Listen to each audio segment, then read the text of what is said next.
I grew up in Washington, D.C. with two great loves in my life, football and Survivor.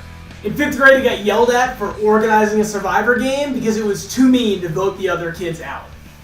The biggest role model in my life is absolutely my mom. My mom dropped out of college, fought and clawed her way to be one of the most respected journalists in the country. She's moderated 2 presidential debates, been to Iraq and Afghanistan 15 times each, and written a national bestseller. I find myself every day, whether at work, in my personal relationships, thinking, what would my mom do? And I'm incredibly close with her, and I'm extremely thankful for that. I then went to Kenyon College in Ohio, where I played football, I wrote for the satirical newspaper, I did stand-up comedy, and I was an econ major, and I studied game theory. Athletics are a huge part of my life. I was a 3-sport captain in high school, I was a captain of my college football team, and I'm just first and foremost, I'm a competitor. And sometimes that can lead me to get a little pissed off, but that's just who I am. It's unbelievable.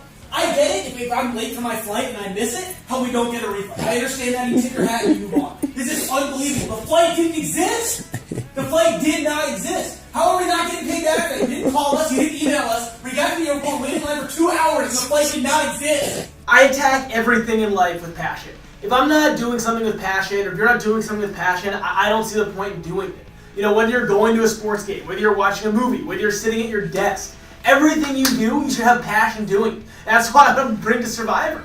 I'm back in DC and I work in marketing, but I also coach 3 sports. And for me, coaching is so much like Survivor because to get respect, you have to give these kids respect.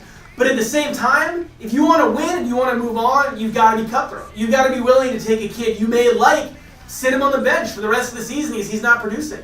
When I was at Kenyon College, I met my fiance who has really been my rock the last 6 years. One of the reasons I want to be on Survivor so badly now is I really struggled for about 2 years with anxiety and depression, and I had days when it was hard for me to get out of bed. And I'm on the other side of that now, and I'm doing really well.